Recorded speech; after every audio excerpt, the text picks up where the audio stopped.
தமிழ் நண்பர்கள் அனைவருக்கும் வணக்கம். அக்னிச்சிறகு சேனல் சார்பாக இந்த வீடியோவுக்கு உங்களை அன்புடன் வரவேற்பது நான் உங்கள் கௌசி. வேற்றி துளசி சீரியலுடைய இன்றைக்கி எபிசோடுக்கான ரிவ்யூ என்ன அப்படின்றத பார்க்கலாம். எபிசோடை பொறுத்த வரைக்கும் முருகன் ரேவதி தனக்கு கிஃப்ட் கொடுத்ததை பற்றி லக்ஷ்மி கிட்ட சொல்கிறாங்க. திரும்பவும் ரேவதிக்கு ஏதாவது கிஃப்ட் கொடுக்கணும், கடைக்கு வாங்க போகலாம் அப்படின்னு சொல்லி லக்ஷ்மியை கூட்டிகிட்டு போயிட்டு ரேவதிக்காக ஒரு கொலுசை வந்து எடுக்கிறாங்க. அப்படியே சீனை கட் பண்ணால் லக்ஷ்மி வீட்டுக்கு வராங்க. வீட்டில் இங்கே துளசி பெட்ஷீட்லாம் அரேஞ்ச் பண்ணிகிட்டு இருக்காங்க. அப்படி அரேஞ்ச் பண்ணும்போது அவங்க கழுத்தில் இருக்கக்கூடிய தாலி வெளியில் தொங்குது. அதை லக்ஷ்மி வந்து பார்த்துட்றாங்க.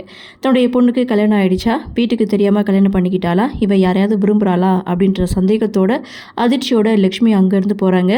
ரூமு வரைக்கும் வந்த அம்மா தங்கிட்ட பேசலை அப்படின்றத பார்த்த துளசி அம்மாவை தேடி போய் பேசுகிறாங்க. என்னாச்சு, எங்கிட்ட ஏதாவது சொல்ல வந்தீங்களா, ரூம் வரைக்கும் வந்தீங்க ஆனால் எதுவுமே பேசாமல் போகிறீங்கன்னு சொல்லி துளசி கேட்கும்போது அதெல்லாம் ஒன்றும் இல்லை, சும்மா தான் வந்தேன் அப்படின்னு சொல்லி அந்த இடத்துல துளசிக்கிட்ட என்ன இதுன்னு கூட விசாரிக்காமல் லக்ஷ்மி சைலண்ட் ஆகிறாங்க.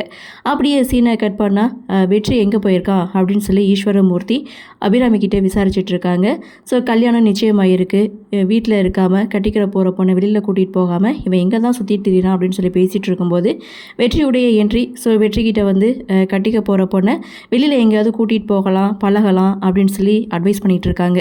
இன்னொரு பக்கம் அதே மாதிரி திவ்யா கிட்டேயும் சில விஷயங்களை வந்து பேசுகிறாங்க. வெற்றி உங்ககிட்ட நல்லா பேசுகிறாரா, நல்லா பழகுறாரா, கல்யாணத்துக்கு முன்னாடி எல்லாரையும் வந்து கைக்குள்ளே போட்டுக்கணும், அதுக்கு சமையலை கற்றுக்கணும் அப்படின்னு சொல்லி திவ்யாவுடைய அம்மா திவ்யாவுக்கு ஒரு பக்கம் அட்வைஸ் பண்ணிகிட்டு இருக்காங்க.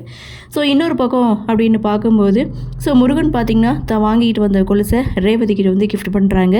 ஸோ ரேவதி ரொம்பவே சந்தோஷப்படுறாங்க. இன்னொரு பக்கம் கேசவன் 10 வட்டிக்கு கடன் வாங்குறாரு. ஸோ அதுக்கு ஷூரிட்டி கழுத்து போடணும் அப்படின்னு சொல்லும்போது கேசவன் பற்றி அவங்கள டீட்டெயில் கலெக்ட் பண்ணுறாங்க.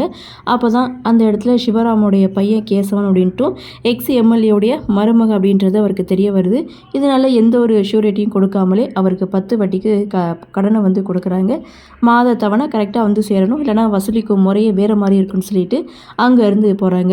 ஸோ லக்ஷ்மி துளசி கழுத்தில் இருக்கக்கூடிய தாலியை நினச்சி ரொம்பவே பயந்து போகிறாங்க.